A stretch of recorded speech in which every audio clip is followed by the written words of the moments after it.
Let's go back to Trey Yinks. They now have sirens in Tel Aviv. Trey, what are you hearing? Yeah, Trace, right now air raid sirens are sounding across Tel Aviv amid incoming ballistic missile fire. We've not yet seen any of Israel's air defense systems active, but we're going to wait and see what happens here. There are sirens, according to the initial alerts, sounding across the entirety of central Israel, all the way from Haifa in the north to the Negev desert in the south. We also understand at this moment this alert has gone out to everyone in this part of the country, sending millions of people into bomb shelters.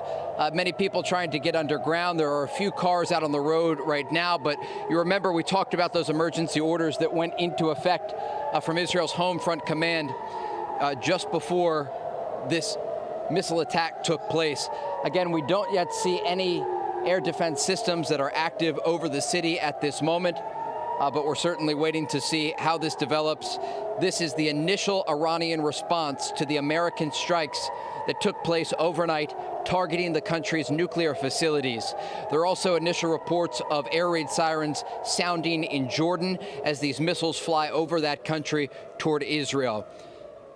And so, again, this is a very common occurrence over the past 9 days here, Trace, as these sirens will sound. They're interceptors. Yep. All right. And so we're going to get inside here. Stay with us, Trace. Get in. Yeah. All right. Let's will. go. Move with me. We're with you. We're still with you, Trace. So we saw at least one interceptor over the city, Trace, an indication that the air defense systems are active over Tel Aviv. And this is, like Aaron said, the initial response. And in the distance, we can hear two booms. And likely these are the interceptions that are taking place over the city. Trace. The sirens, Trey, the fact that they have stopped, is it because they are intermittent? It's not consistent, or is it something else?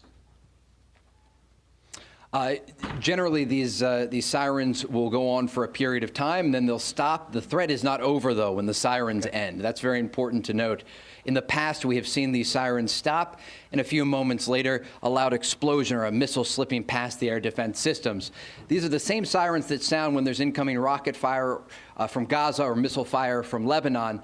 What's different with these ballistic missiles, they have such a large payload that when they are actually striking the ground, the destruction goes for blocks. We've been to many of these locations, and we've seen the aftermath of these ballistic missile strikes from the Iranian regime. And so far, 24 people have been killed in Israel, civilians who have been targeted in these Iranian strikes. And so, again, this is likely just the initial wave of an Iranian response. They're trying to put up some sort of response to these strikes overnight. But certainly, given the fact that so many of these launchers have been destroyed, these ballistic missile launchers by IDF strikes, it is unlikely that they're able to fire in waves like they did at the very beginning of this conflict between Israel and Iran. Trace. Trey, stay safe, take cover. We'll bring you back on as soon as they give the all clear. Thank you for your reporting as